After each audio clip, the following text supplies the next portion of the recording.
I heard recently of a story of a couple, a mum and dad, who are having some difficulties with one of their teenage sons. This teenage son had been getting into trouble at home, had been getting in trouble at school, had been, over the Christmas period, had become friends with a variety of different people and perhaps the wrong crowd. And the parents, as you probably could imagine, were starting to tear out their hair as to what they should do with their son. Things weren't going so well. And they guided their son. They said, this is not on. You have to have a better sense of your place in the world, or there's going to have to be some ramifications for this.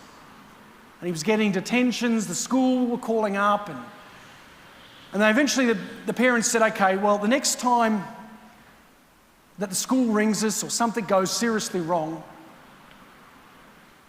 we're going to have to discipline you.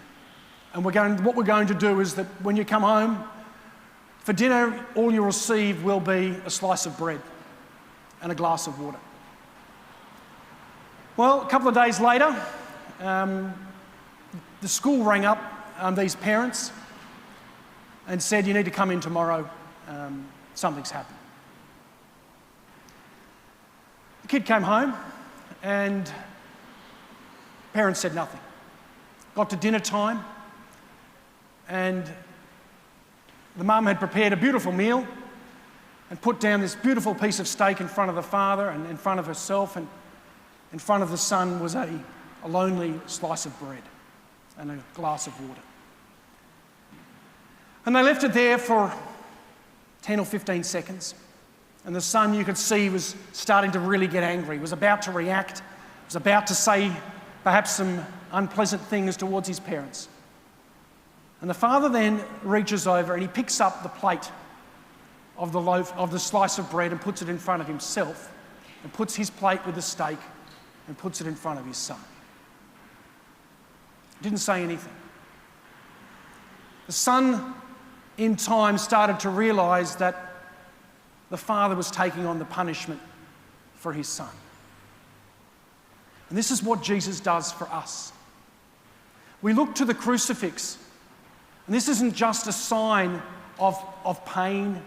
This isn't just a sign of death. This is a sign of love. That God has taken the place for us. Each of us have made mistakes. Each of us make mistakes probably every single day. And there is a punishment for those mistakes. But God has taken that on for us in the person of Jesus. He has taken the punishment that we owe. This is what we're told in this second reading today. Christ, innocent though he was, he willingly accepted death for the guilty, so that the guilty will be considered innocent. And this is the love that God has for us. What an amazing love. If only we could love like this. If only we could love like that for our children, perhaps our grandchildren, when they make mistakes. To take on the debt, the responsibility of the children. What an incredible thing our God is. That our God loves us so much. We've begun the season of Lent just a couple of days ago on Ash Wednesday. And the season of Lent's not a time for us to inflict hardship upon ourselves. Sometimes we think, and I might have got into this attitude at times as well, that we're called to abstain and fast and inflict hardship so we sort of feel like what the cross is like for Jesus. But the reason why we call to abstain, the reason why we fast, isn't to make us feel the pain of Jesus on the cross, but it is so that we can respond with the love of Jesus Christ. Lent is a time for us to readjust ourselves and to say we're going to love in a radical new way. That's what we're called to do. The first reading today talks about a covenant that God makes with humanity. And there have been a number of different images of the covenant.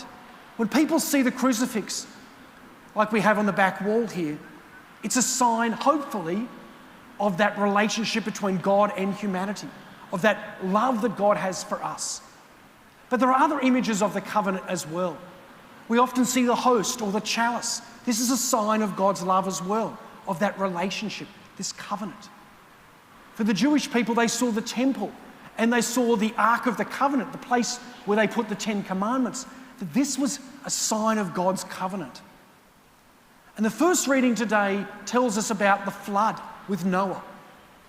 And that Noah and the people of their time saw the rainbow in the heavens as a sign of God's love, of this covenant, of this amazing love that goes beyond self and it goes to service of others. The rainbow, for some people, had been used in other ways, but for the Jewish people, for more than 4,000 years, this was a sign of God's love, of God's radical love for others, and how we're called to love in a radical way as well.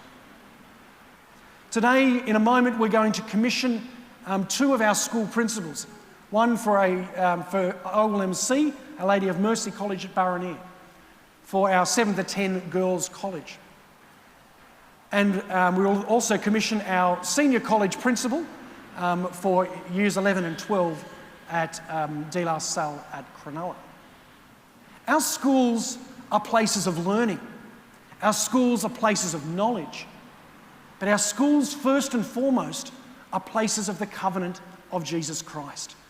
To introduce our students to that love of God, that radical love, that they know that even though we make mistakes, and some of us make mistakes over and over again, that we have a God who stands in our place when we make mistakes.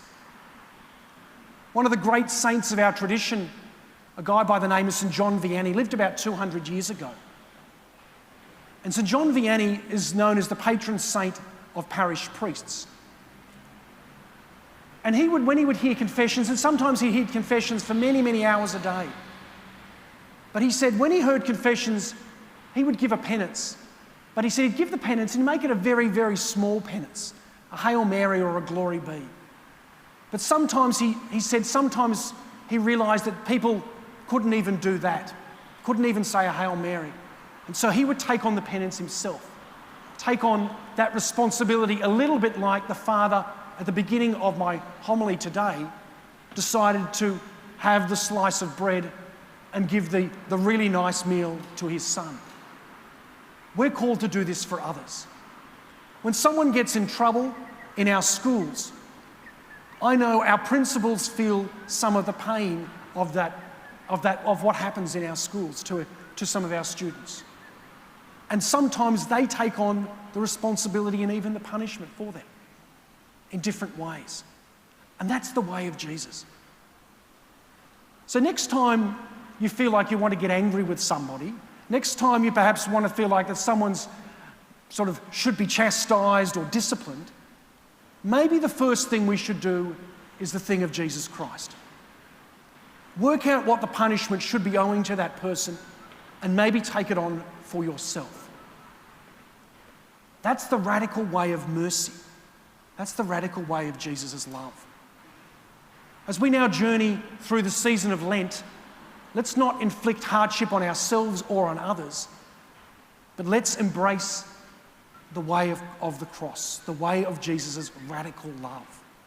And it will change our world, it will change us, and it will bring us not just to the cross, but to the resurrection.